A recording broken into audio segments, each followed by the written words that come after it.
a Cal Ritchie rumor that was being batted. Well, Cal Ritchie, Pageau rumor, both kind of linked there. As there was a report saying that the Islanders kind of want to see like at least 30 games of Cal Ritchie in the AHL before calling him up and essentially moving on from Pageau.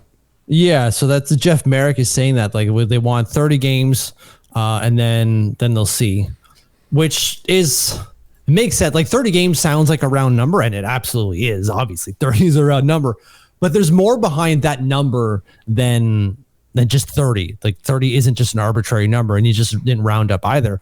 That's the new year. Game number 30 for the Bridgeport Islanders is January 2nd. Okay.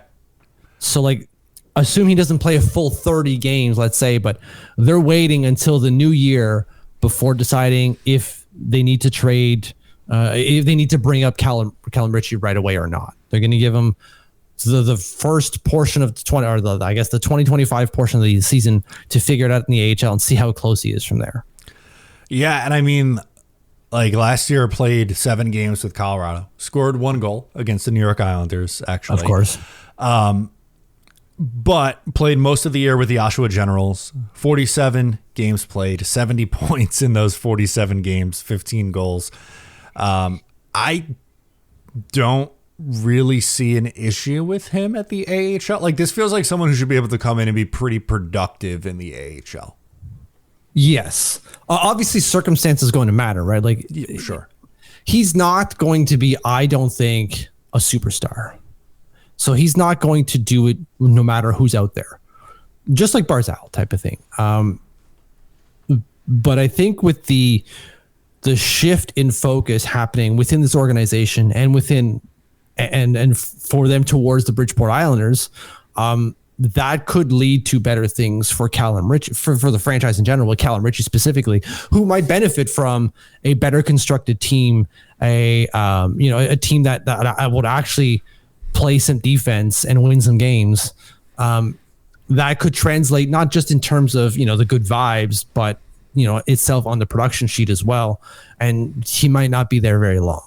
He 30 games, I think by then we might see him at the NHL level. What do you have to see from Cal Ritchie, right? Like, is it a point total that he's got to hit? Is it an eye test he has to hit? What do you kind of want to see from the 30-game trial, essentially? So I think I'm going to say production, and it's obviously not just that, but that's the one that stands out. Okay.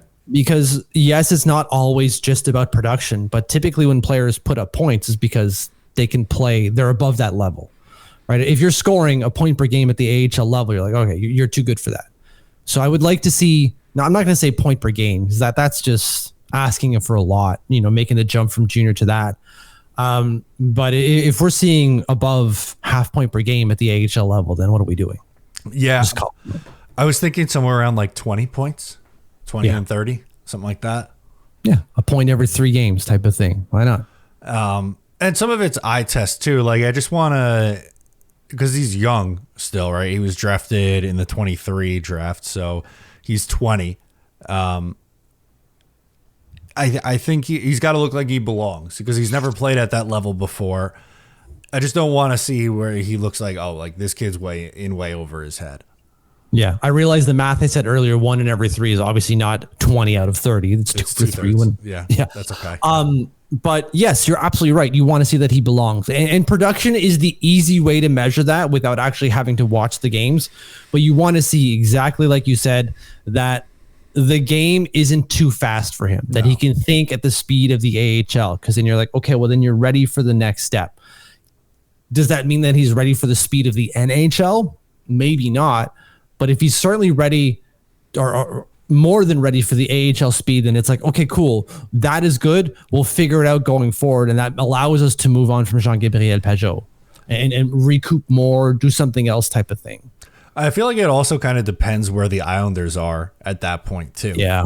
Like where they are in the standings. Are they in the middle? Are they like in a seated spot in the Metro? Are they out of it at that point? My guess would be that they're like a borderline playoff team, maybe outside looking in a few points out of a playoff spot. But that should still be enough for them to be like, all right, let's get a look at at this guy. Yeah, I think so too. I know we've heard like the Rupper said that the Metro is going to be the weakest it's ever been in a long time, which is fair. Pittsburgh's going to be dog shit. Columbus, I think they regress. Philadelphia, who the hell knows if they're even going to be? I think their ceiling is a bubble team. So who knows if they reach that with the goaltending they have? I don't think so. But you never know. Things happen. The Rangers, who the hell knows what's going on there? But they could be either President's Trophy caliber or not even make the playoffs, as we saw last year. And then the other two, Washington and the Devils, who the hell knows, man? So like it could be bad, and maybe that plays in our favor in terms of where we are in the standings by the new year. But I think, as you're saying, we know the quality, at least on paper, that this team possesses, and it's a bubble team. At best, 500, 550 type of thing. Maybe they punch above their weight because they get some good results. Maybe Sorokin plays out of his goddamn mind and we get some better results. But yeah, probably around then where we're not doing too hot. And that helps us in that movability to like, okay, well, now we have to move JeanGabriel Pageau because why the hell would we hold on to him based off where we are in the standings? And if teams have been calling on him for over a year, like I'm not saying they're going to get like 2 first-round picks or anything nuts here, but you're not going to be giving him away for a conditional 5th rounder in 2 years kind of thing either. Exactly. You're picking up something, whether you use that something at a future to draft. I'm assuming it's going to be a second and some sort of, reclamation prospect or some, underperforming guy who the Islanders view as having upside, like an ML Heineman type of thing. Maybe. And that's totally fine. That's fair value for a guy of where he is in his career and helps us move forward. And then we allow Cal Ritchie to step into the team. Yeah, because it's kind of twofold. One, you want to get a return for Pageau, but also you're opening up that slot for Cal Ritchie to come in and opening up the $5 million too. That's the thing. $5 million in cap space. Like we have 3.9 right now, and we think that Mississippi's going to take 3.5 of that. Well, at most, that's most of it gone, right? That leaves us with $400,000 worth of space. They're pressed right up against it.